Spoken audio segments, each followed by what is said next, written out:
Hello and welcome back to my YouTube channel. Hope you all doing well. तो देखो, आज हम economy के कुछ क्वेश्चंस को यहाँ पर डिस्कस करेंगे। ये क्वेश्चंस आपके प्रीवियस एग्जाम्स में ही पूछे गए हैं, सो नो डाउट आपके आने वाले एग्जाम्स में यह बेनिफिशियल होने वाले हैं। देखो, इससे पहले हम पार्ट 3 यानी कि 3 वीडियोज़ ऑलरेडी डिस्कस कर चुके हैं, जिनमें हमने सिर्फ और सिर्फ इकोनॉमी के क्वेश्चंस को डिस्कस करके रखा हुआ है। तो अगर आपने वो वाली वीडियोज़ अभी तक नहीं देखी है तो इस वीडियो के डिस्क्रिप्शन में जाएँ, वहाँ पर इकोनॉमी क्वेश्चंस करके लिंक दिया गया होगा। उस लिंक पर क्लिक करके आप उन वीडियोज़ को देख सकते हैं। बाकी आज हम पार्ट नंबर 4 को डिस्कस करेंगे और इन क्वेश्चंस को हम बिल्कुल डिटेल में डिस्कस करेंगे। बाकी अभी तक अगर आपने हमारे चैनल को सब्सक्राइब नहीं किया है तो चैनल को सब्सक्राइब कर लें, साथ में बेल आइकन को जरूर प्रेस करें। तो क्वेश्चन नंबर 51 से हम यहाँ पर स्टार्ट करेंगे।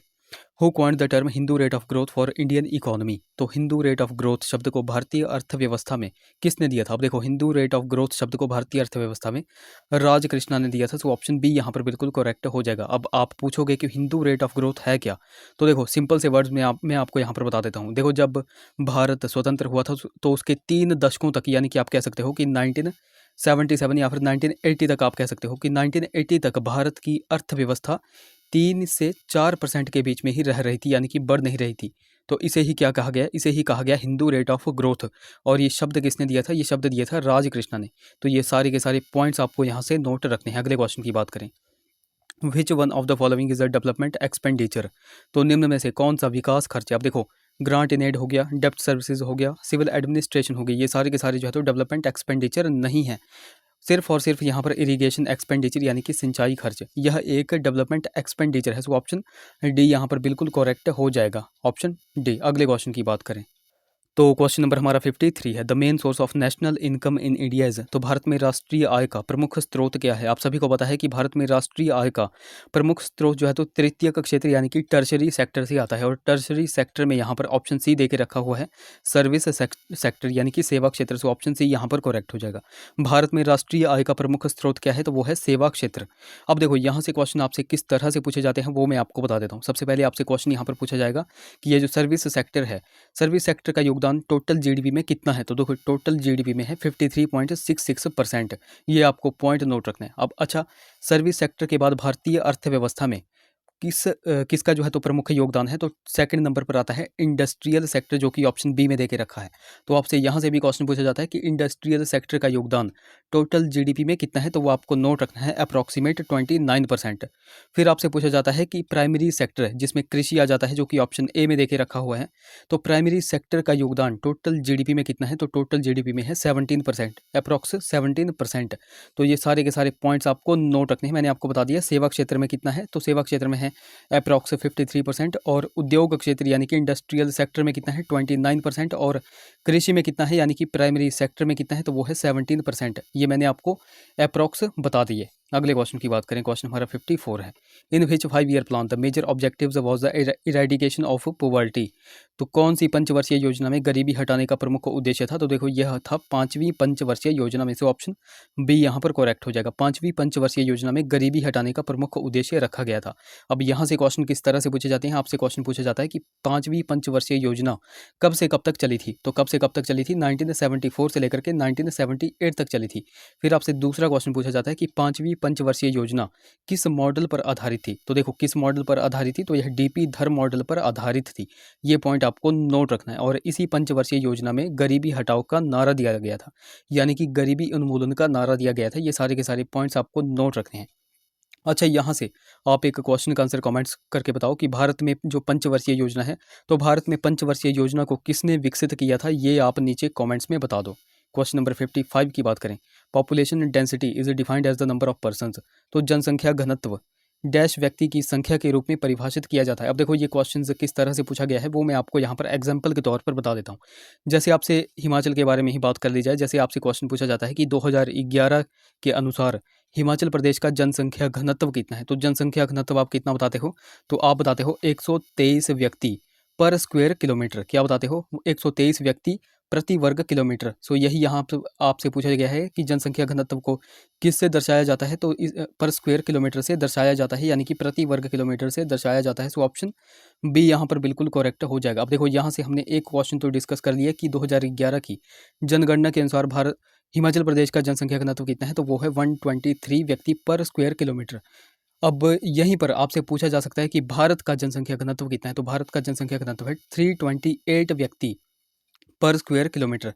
तो ये दोनों के दोनों पॉइंट्स आपको यहाँ से बिल्कुल नोट रखने हैं, यहाँ से डेफिनेटली एग्जाम में क्वेश्चन बनता ही बनता है। क्वेश्चन नंबर 56 की बात करें, the concept of sustainable development relates to, तो धारणीय विकास का सिद्धांत संबंधित है। अब देखो, sustainable development relates to intergenerational equity, option D यहाँ पर बिल्कुल करेक्ट हो जाएगा।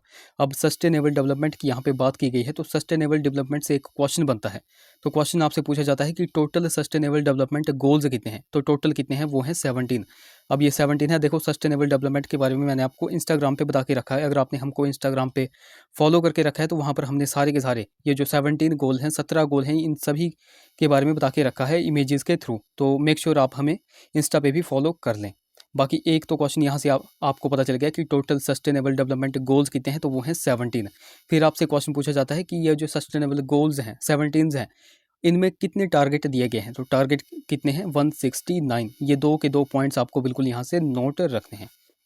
बाकी गाइस देखो, अभी तक अगर आपने हमको टेलीग्राम और इंस्टाग्राम पे फॉलो नहीं किया तो वहाँ पर जाकर के फॉलो कर ले, लिंक आपको डिस्क्रिप्शन में मिल जाएगा। बाकी देखो, लिंक कई बार चलता नहीं है तो आपको सिंपली टेलीग्राम पर जाना है, @Let's Prepare To सर्च करना है, आपको हमारा चैनल मिल जाएगा। उसी प्रकार आपको इंस्टाग्राम पे जाकर के लेट्स प्रिपेयर टुगेदर सर्च करना है। क्वेश्चन नंबर 57 की बात करें, the nodal agency for implementing the rural infrastructure development fund programme is, तो rural infrastructure development fund programme के परिपालन के लिए नोडल एजेंसी कौन सी है। अब देखो, ये जो rural infrastructure development fund program है, इसको क्या कहा जाता है, इसको जो है तो RIDF भी कहा जाता है, RIDF। तो यहाँ पर आपसे सिंपल सा पूछा गया है कि RIDF यानी कि rural infrastructure development fund program को के लिए कौन सी नोडल एजेंसी है, तो वो है नाबार्ड, ऑप्शन बी यहाँ पर करेक्ट हो जाएगा। अब देखो, इस क्वेश्चन को घुमाकर भी पूछा जाता है, तो वो मैं आपको बता देता हूँ। आपसे क्वेश्चन पूछा जाता है कि RIDF जो है तो भारत सरकार ने किस में इसको स्थापित किया था, RIDF को भारत सरकार ने किस में स्थापित किया था, तो वो नाबार्ड में स्थापित किया था। और कब किया था, तो देखो, भारत सरकार ने 1995 और 1996 1995 और 96 में नाबार्ड में जो है तो RIDF की स्थापना की थी। ये पॉइंट भी आपको बिल्कुल यहाँ से नोट रखना है। अब नाबार्ड की यहाँ पे बात की गई है, तो नाबार्ड के बारे में आपको कुछ एक पॉइंट्स नोट रखने हैं। पहले तो इसकी फुल फॉर्म क्या होती है, national bank for agriculture and rural development. इसकी स्थापना कब हुई थी, 12 जुलाई 1982 को इसकी स्थापना हुई थी। और इसका हेडक्वार्टर कहाँ पर है, इसका हेडक्वार्टर है मुंबई में। तो ये सारे के सारे पॉइंट्स आपको यहाँ से नोट रखने हैं। अच्छा, यहाँ से आप एक क्वेश्चन का आंसर कमेंट्स करके बताओ, जो कि मोस्ट इंपॉर्टेंट है। सेबी की स्थापना कब हुई थी, सेबी की फुल फॉर्म क्या है और सेबी का हेडक्वार्टर क्या है, ये आप नीचे कमेंट्स में बता दो। क्वेश्चन नंबर 58 की बात करें, रिलेटिव पॉवर्टी रेफर्स टू, तो सापेक्षिक गरीबी संदर्भित करती है। अब देखो, पहले तो आपको पता होना चाहिए रिलेटिव पॉवर्टी यानी कि सापेक्षिक गरीबी होती क्या है। देखो, मैं आपको सिंपल से वर्ड्स में यहाँ पर बता देता हूँ।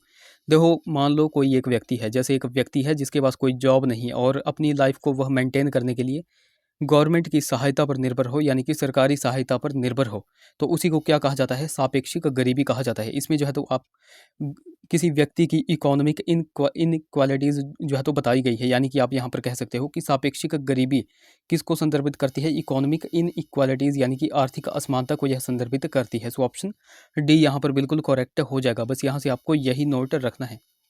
क्वेश्चन नंबर 59 की बात करें, which of the following is not included in human development index, तो निम्न में से कौन सा मानव विकास सूचकांक में शामिल नहीं है। तो देखो, एडल्ट लिटरेसी हो गया, लाइफ एक्सपेक्टेंसी हो गया, रियल पर कैपिटा इनकम हो गया, ये सारे के सारे HDI में शामिल हैं। बाकी सोशल इनइक्वालिटी यानी कि सामाजिक असमानता, यह जो है तो ह्यूमन डेवलपमेंट इंडेक्स में शामिल नहीं है। सो ऑप्शन बी यहाँ पर करेक्ट हो जाएगा। अब यहाँ पर मैंने आपको ये जो इंडिकेटर्स हैं ह्यूमन डेवलपमेंट इंडेक्स के, वो मैंने आपको बता दिया, एडल्ट लिटरेसी, लाइफ एक्सपेक्टेंसी और रियल पर कैपिटा इनकम, ये तीनों के तीनों आपको नोट रखने हैं। क्वेश्चन नंबर 60 की बात करें, the apex organisation for marketing cooperatives at the national level is, तो राष्ट्रीय स्तर पर मार्केटिंग कोऑपरेटिव्स के लिए शिखर संगठन कौन सा है, तो वो है नाफेद, ऑप्शन बी यहाँ पर करेक्ट हो जाएगा। अब देखो, नाफेद की फुल फॉर्म आपको पता होनी चाहिए। इसकी फुल फॉर्म क्या है, national agriculture cooperative marketing federation of India. ये आपको पॉइंट बिल्कुल नोट रखना है। ये क्वेश्चन देखो डेफिनेटली एग्जाम में बनता है, इसकी फुल फॉर्म अक्सर एग्जाम में पूछी जाती है।